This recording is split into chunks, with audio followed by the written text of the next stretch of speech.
I chose a 2019 design of the Porsche 911 as my introduction to YouTube because there is really very little to complain about. An all-around modern interpretation of a classic design. The easily recognizable headlights, iconic shape, and subtly integrated technology.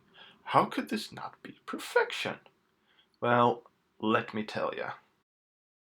Let us start with the grille or front intake thingy. It's fine actually. It looks like a dark hole in the shape of a rectangle, hides features like fog lights, sensors, and air intake. Simple, but functional.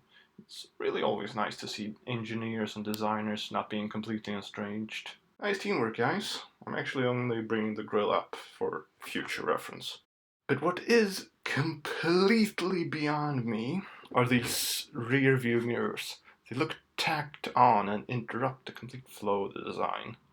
Why in Satan's good name did they not attach it on this plasticky bit on the window? Why? And then we have the rear, where we can further see that there's truly no access to this design. No fake vents or confusing superfluous lines.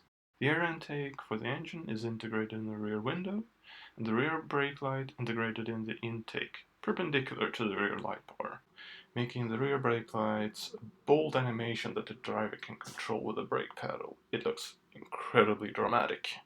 Now, however, for the mole on this car's ass.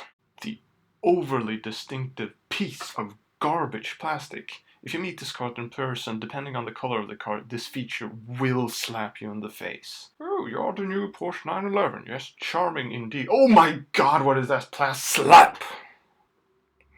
What mystifies me is why the plastic? Why not metal mesh, carbon fiber, perforated metal, or anything else?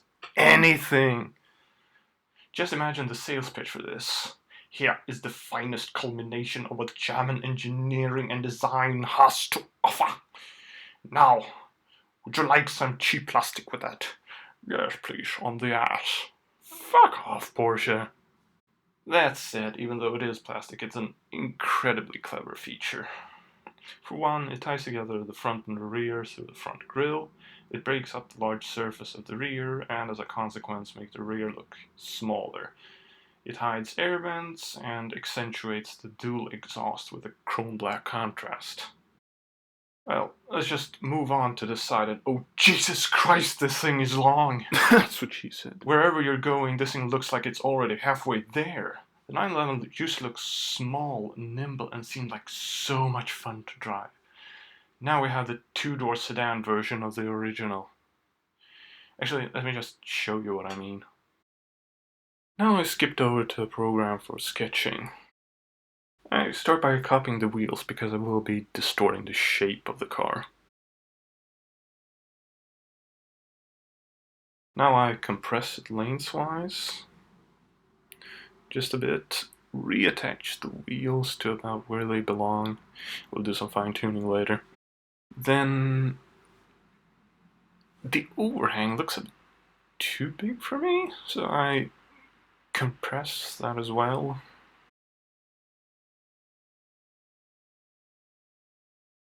Then I try to do the same with the front. Yeah, but it doesn't look quite right to me. I think I'm compressing it too much, which is what makes it look weird. I'm just gonna try and fix this.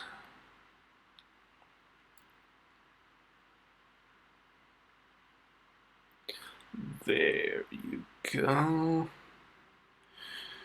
Now, because I distorted the shape further, I need to realign the wheels. The proportions are a bit off, but you really get where I'm going.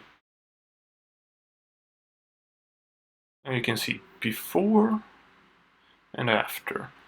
This looks so much better. Well, that's about it for this video. Thanks for watching.